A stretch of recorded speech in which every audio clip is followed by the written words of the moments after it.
Bentornati a Cattolica e dintorni. È stato l'ambiente il protagonista indiscusso del Dies Academicus, il tradizionale momento d'incontro con le autorità e i rappresentanti delle realtà locali che si è svolto giovedì 5 marzo.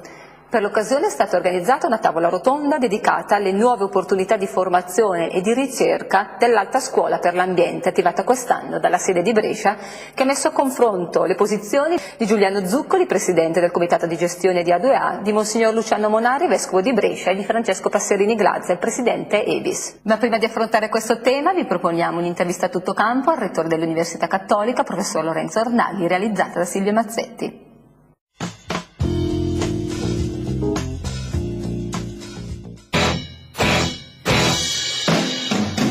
The tides of come and go, witnessed by a waking eye. The roads mark the way, and all we know for sure, amidst this fading light, we'll not go home again.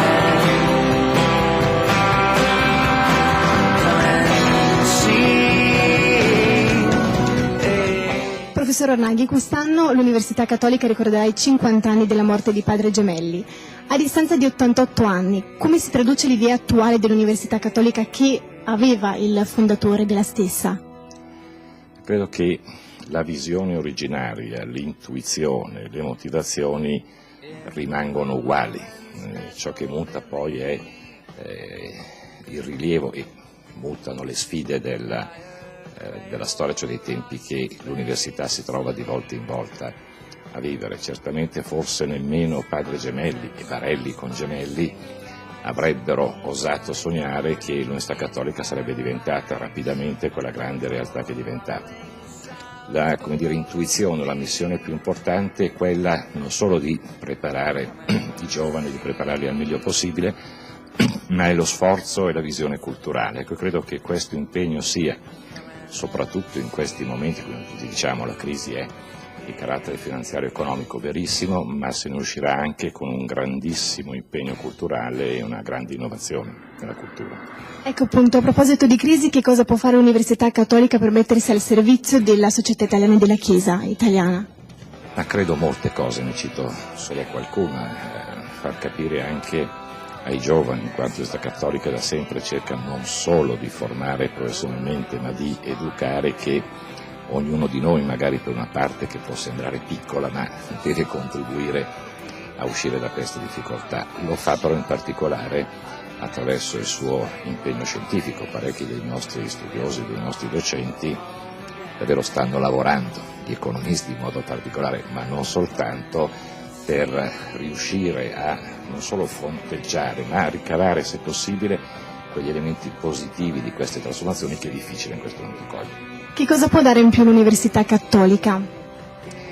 E questo bisognerebbe chiedere forse di più agli studenti, devo dire.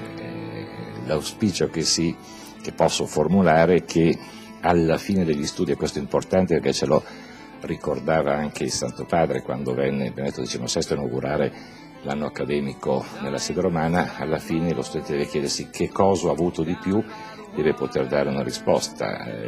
Io penso che la risposta appropriata possa essere quella di dire: ho avuto di più nel mio cammino di fede, ho avuto qualcosa di più anche nella mia capacità di affrontare il mondo e di essere io giovane protagonista del domani che arriva. Quindi secondo lei, io che sono iscritta al secondo anno di lingue per la comunicazione audiovisiva e mi sto per laureare, troverò un di più anche nella mia futura vita professionale che spero intraprenderò a breve? Troverà cercandolo assieme a quelli che la stanno formando.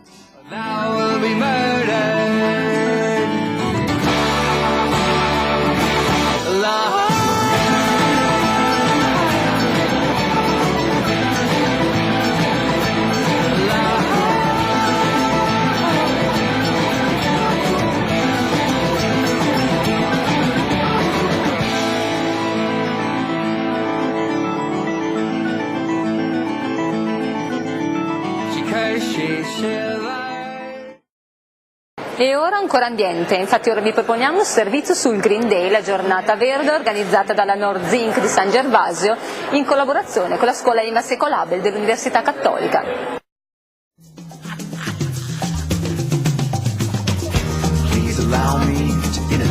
myself. I'm a man of wealth and taste. I've been around for a long, long year, stolen many men's soul. Professor Pareglio, perché un neolaureato oppure un professionista che già lavora nell'ambito delle certificazioni dovrebbe iscriversi a una scuola come questa? La scuola IMAS di Brescia è la prima in Lombardia che offre questo percorso di formazione completo, un percorso impegnativo di circa 180 ore più altre 100 ore di stage, nel quale gli studenti imparano sia dal punto di vista teorico sia dal punto di vista pratico a fare due cose sostanzialmente, a praticare sistemi di gestione ambientale o a etichettature ecologiche. Entrambe le attività nei diversi corsi sono in forte crescita, basti pensare che per quel che riguarda la certificazione ISO 14001 abbiamo circa 12.500 aziende in Italia e il loro numero aumenta di circa 20 ogni anno. Valentina, hai da poco concluso la scuola IMAS Ecolabel, come mai questa scelta?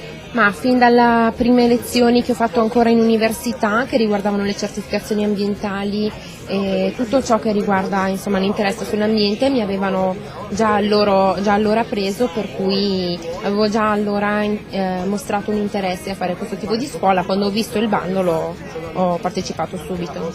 E che tipo di stage ti ha offerto questa scuola? Uno stage in una pubblica amministrazione in un comune di Bovisio Masciango.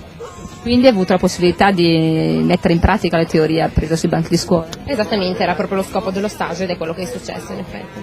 Quindi soddisfatta? Assolutamente sì.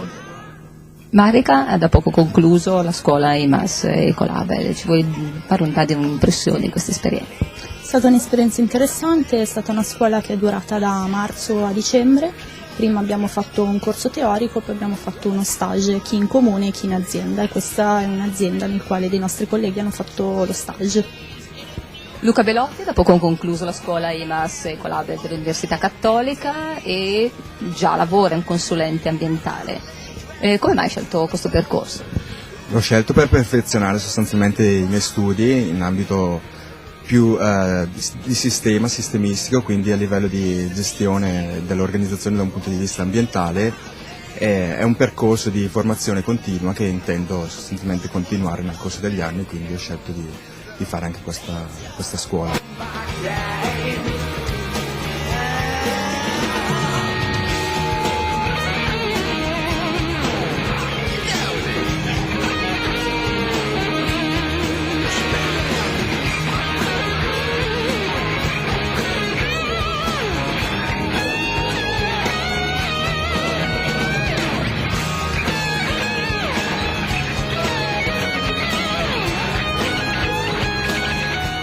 Professore Giampaolo Mantelli, lei è anche il sindaco di San Gervasio, come mai le iniziative che svolge la Norzing non trovano riscontro, secondo lei, allargato fra le aziende del territorio bresciano? La Norzing sicuramente è un'azienda ben gestita che guarda lontano e ha intuito probabilmente prima di altri che certe certificazioni sono utili non solo per il proseguo dell'azienda, dell'attività, ma anche per rimanere su alcuni mercati. Assessore Mattinzoli, qual è la realtà delle aziende bresciane? Come vedono queste certificazioni, queste aziende verdi? Ce ne sono oppure faticano ad affermarsi? Al momento ce ne sono poche, ma vi è da parte delle aziende bresciane in particolare una grande attenzione all'ambiente. Lo dimostra il fatto che negli ultimi anni si è investito tanto, si è investito bene e vi è, ripeto, attenzione a tutto ciò che è aumento di produzione, ma ovviamente verificando ciò che l'aumento di produzione comporta.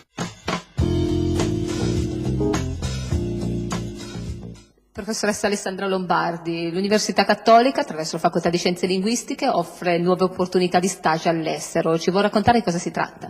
Sì, la Facoltà di Scienze Linguistiche seleziona 3 studenti per svolgere un periodo di tirocinio formativo presso 2 dei più prestigiosi enti museali viennesi, il Kunsthistorisches Museum, Museo delle Belle Arti, e il Naturhistorisches Museum, Museo di Storia Naturale, che si sono resi appunto disponibili ad accogliere in stage 3 dei nostri studenti nel periodo estivo da gennaio a settembre. E che tipo di lavoro andranno a fare? Gli studenti, ecco, è importante precisare che saranno finanziati da borse Erasmus Placement, quindi erogate dall'Unione Europea, di 600 euro mensili, e svolgeranno presso questi musei attività di assistenza clienti, quindi assistenza dei visitatori di lingua italiana, contribuiranno alla progettazione e all'allestimento di mostre e svolgeranno soprattutto attività di redazione e traduzione di testi in italiano e in tedesco, appunto per conto degli uffici turistici che operano all'interno di questi enti. E che requisiti devono avere gli studenti per poter partecipare? Allora, i requisiti sono principalmente l'essere iscritti o almeno al terzo anno della laurea triennale, oppure iscritti alla specialistica, e per tutto il periodo di svolgimento dello stage devono avere questo status di studente. Questa è la condizione posta per poter usufruire di questi finanziamenti. Ovviamente è richiesta un'ottima competenza sia nello scritto che nel parlato della lingua tedesca, nonché conoscenze teorico-pratiche nell'ambito della promozione di eventi, dell'assistenza clienti appunto, e nella traduzione dal tedesco all'italiano.